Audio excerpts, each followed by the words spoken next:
안녕하세요. 저는 일산에 사는 30대 중후반의 여자입니다. 결혼한 지 이제 5년 차에 접어들었는데요. 5년 정도면 서서히 콩깍지가 벗겨진다고 하던데 저희는 여전히 신랑과 둘이서 신혼생활을 하고 있어요. 저희 시부모님들도 저를 친딸보다 더 딸처럼 챙겨주시고요. 그런 제게 무슨 걱정이 있어서 여기에 글을 썼냐는 생각이 드시겠지만 저는 신랑과 결혼하기까지의 과정이 여러분들이 생각하는 것만큼 순탄하지만은 않았어요. 드라마에서 보던 장면들도 제 눈앞에서 벌어졌을 정도예요. 지금부터 제가 어떻게 결혼을 할 수 있었는지 이야기를 풀어볼게요. 저는 어릴 때 부모님이 안 계셔서 보육원에서 엄청 힘들게 살았었어요. 아기 때부터 중학생 때까지 보육원에서 생활했었기 때문에 중학생 때까진 학교에서 친구가 없었어요. 친구들이 제가 무슨 말이라도 걸려고 하면 전염병에 걸린 환자 취급을 하면서 피하기 바빴거든요. 저랑 닿으면 가난함이 옵는다고, 자신들도 고아가 될 것이라면서 당시 어린애들이라 그런지 제게 상처 주는 정말 못된 말들을 서슴없이 하더라고요. 그래서 제게 친구라고는 같은 보육원에서 동거동락한 아이들 뿐이었어요. 아픔이 같은 친구들이라 누구보다 말이 잘 통했고 누구보다 저희의 상처를 잘 알았죠.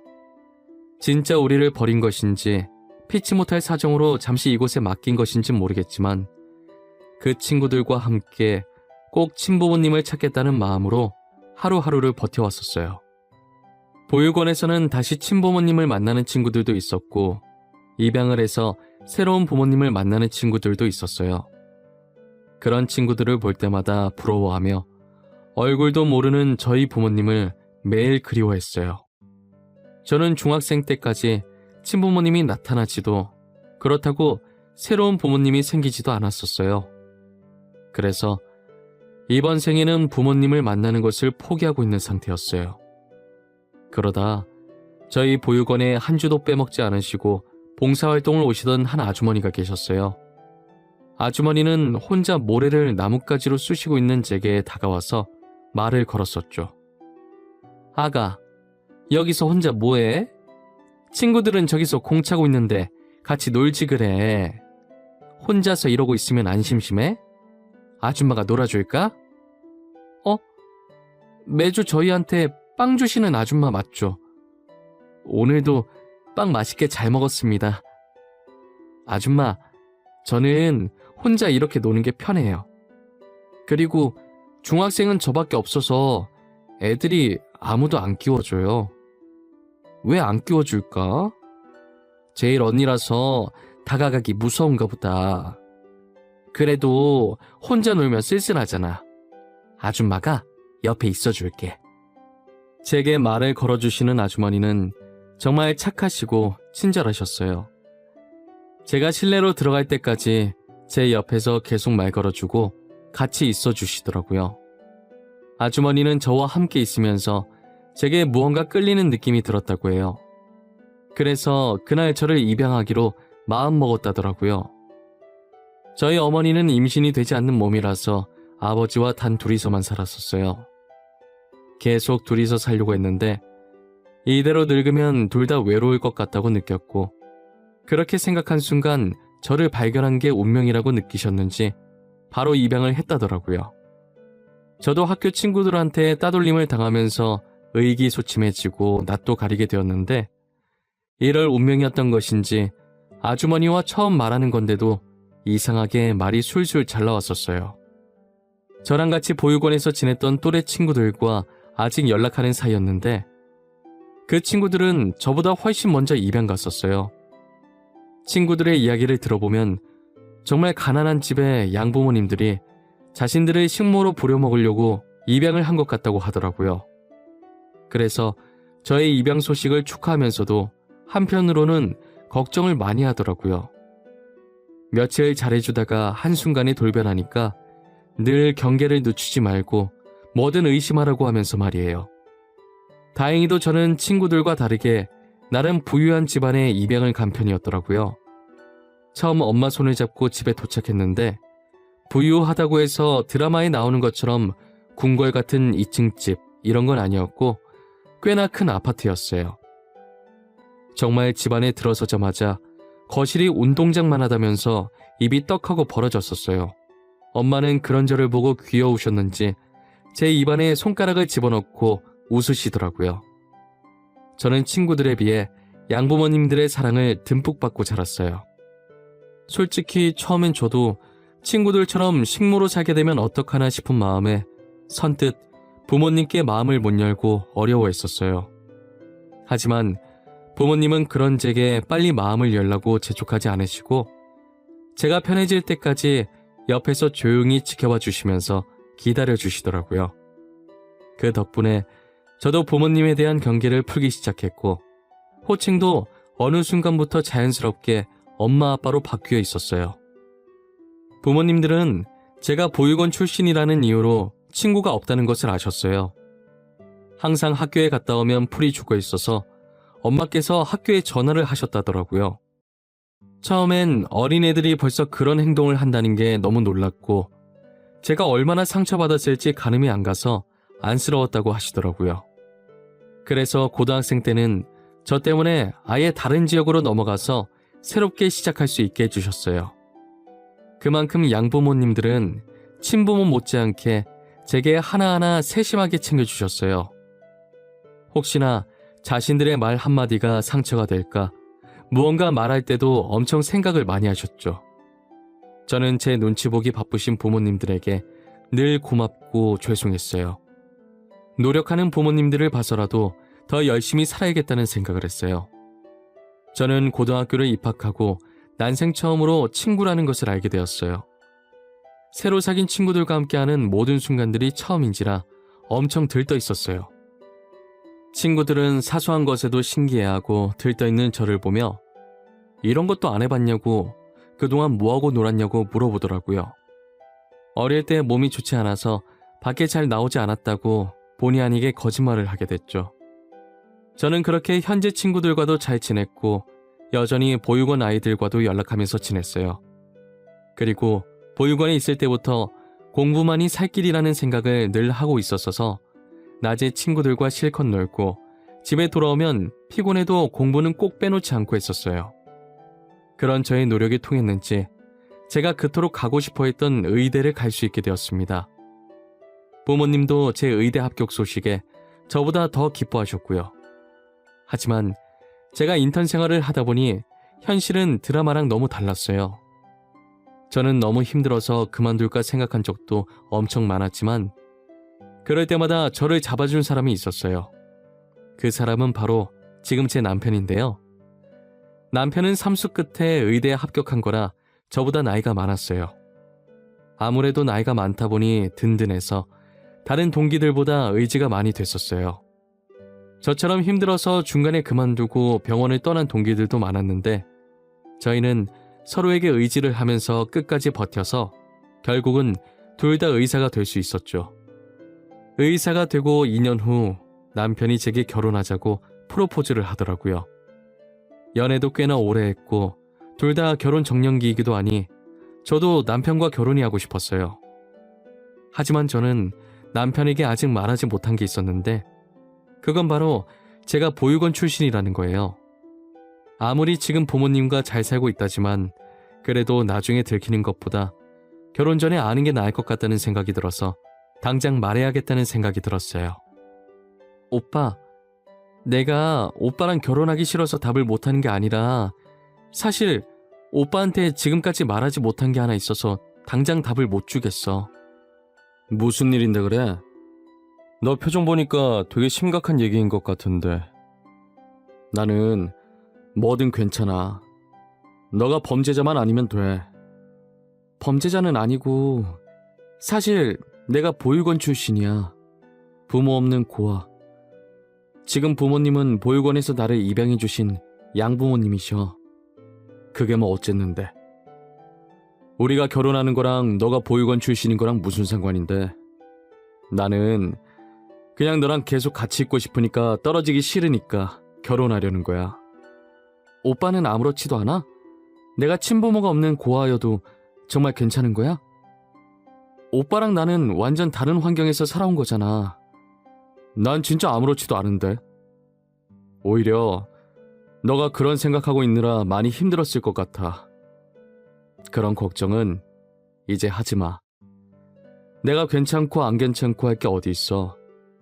지금 너가 이렇게 잘 살고 있는데.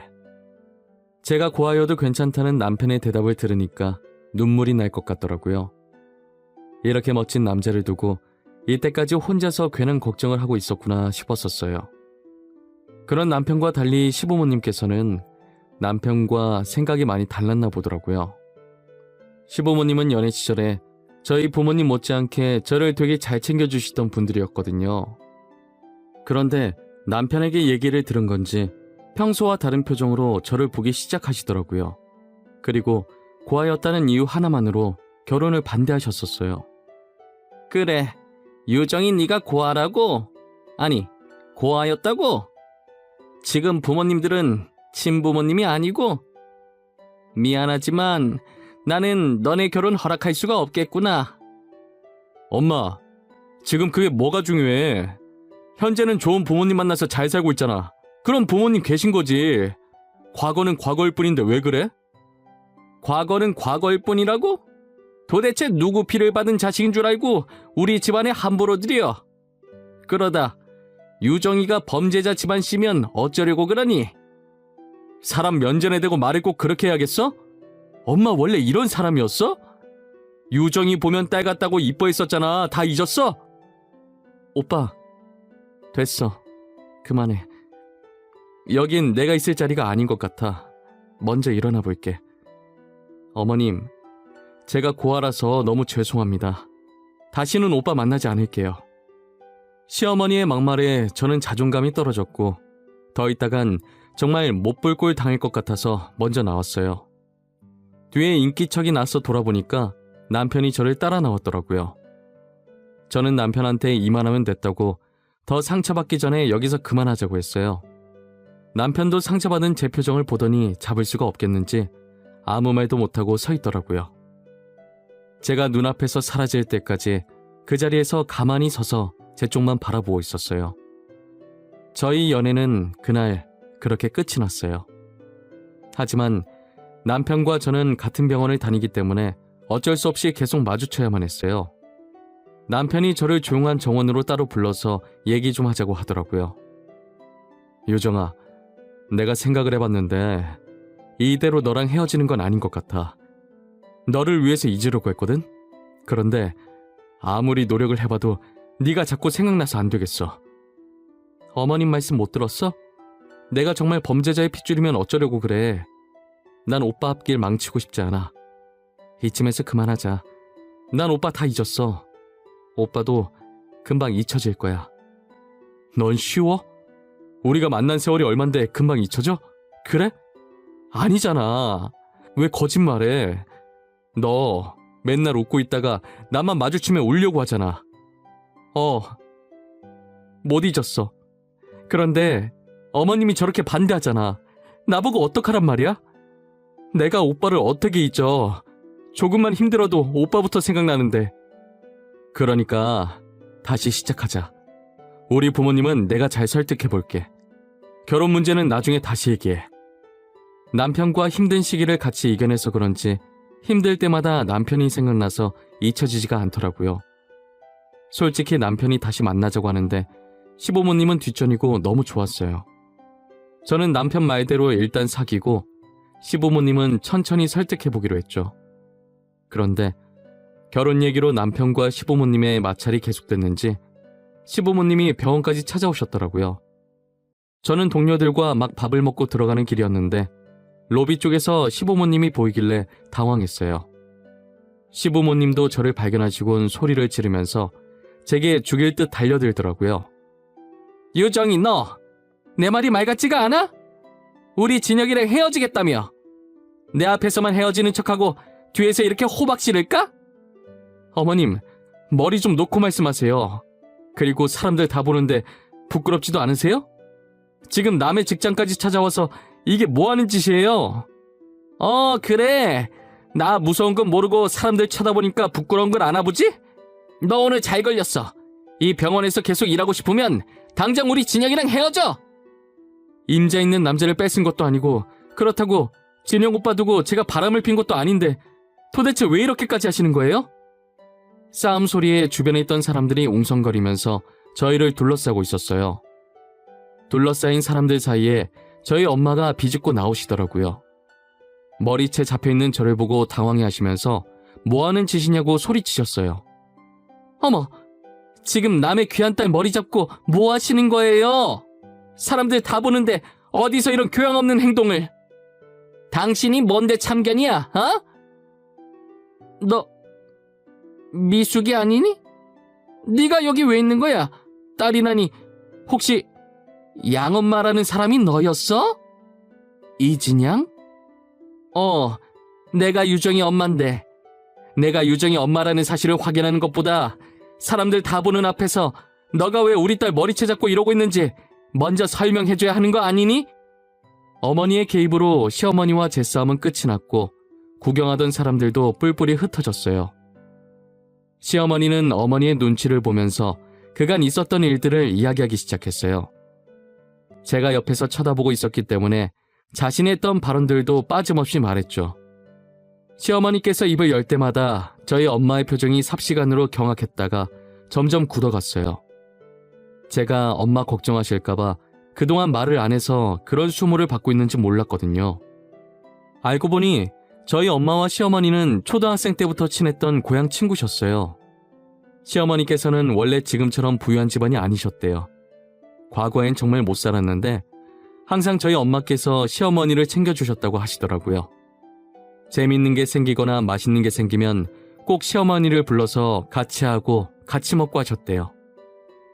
시어머니께서는 가난이 상처였고 지금은 남편 잘 만나서 부유한 삶을 살고 있는데 다시는 가난한 삶으로 돌아가고 싶지 않으셨대요.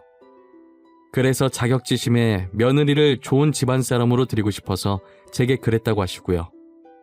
시어머니께서는 고향 친구가 양엄마인 줄 몰랐다고 정말 미안하다고 사과하시더라고요. 괜히 내 자격지심 때문에 너한테 상처를 주었구나. 정말 미안하다 유정아. 너가 내 고향 친구 양딸인 줄은 정말 몰랐어. 진짜 미안해. 진양아, 내가 유정이를 배 아파 낳은 아이는 아니지만 마음으로 낳은 아이야. 친딸이나 다름없으니까 앞으로 양엄마 양딸이라는 표현은 하지 않았으면 좋겠어. 어머님, 저는 이해해요. 가난해보지 않았으면 절대 그 심정 이해 못할 거예요. 저라도 다시 가난해지고 싶지 않았을 것 같아요. 그러니까 제가 악착같이 의사가 된 거죠. 미숙이한테도 너한테도 정말 미안하구나. 그러면 안 되는 거였는데. 유정이 너가 그래도 나를 이해해준다니 고맙구나. 시어머니께서는 제게 몇 번이나 고개 숙여 사과를 하시고 저희 엄마도 딸이 그런 수모를 받고 있는지 몰랐다며 되려 제게 미안하다고 사과하시더라고요. 저는 엄마 덕분에 시어머니와 풀고 어렵게 남편과 결혼할 수 있었어요. 시어머니께서는 늘 제게 미안해하시면서 시누이보다 더 저를 친딸처럼 잘 챙겨주세요. 저도 과거는 과거일 뿐이라고 지금 이렇게 잘 챙겨주시니 감사하다고 예전 일은 잊으시라고 말했어요. 지금은 시어머니께 엄마라고 부르면서 장난도 칠 정도로 사이가 아주 좋아요. 얼마나 사이가 좋으면 남편이 시어머니를 질투할 정도예요. 시어머니 입에 딸기를 넣어주면 남편도 제 옆에 붙어서 자기도 딸기 달라고 입을 벌리고 있습니다. 그럼 저는 남편에게 딸기를 주는 척하면서 손가락을 넣어버리고 나죠. 시아버지도 시어머니 못지않게 저를 잘 챙겨주세요. 뭐 하나라도 좋은 게 있으면 저한테 주려고 난리십니다. 고생 끝에 낙이 온다는 말이 이럴 때 쓰이는 말인가 봐요. 남편과의 결혼 과정이 순탄하진 않았지만 결국은 이렇게 행복하잖아요. 저를 이렇게 행복하게 만들어주신 건 다 저희 부모님 덕분이라고 생각해요. 저는 평생 부모님께 감사한 마음을 가지고 지금까지 저를 지켜주신 만큼 저도 부모님 옆에 꼭 붙어서 보답하며 지켜주려고 합니다. 저의 이야기는 여기까지입니다. 제 사연을 들어주신 모든 분들은 꼭 행복하시길 바랄게요. 감사합니다.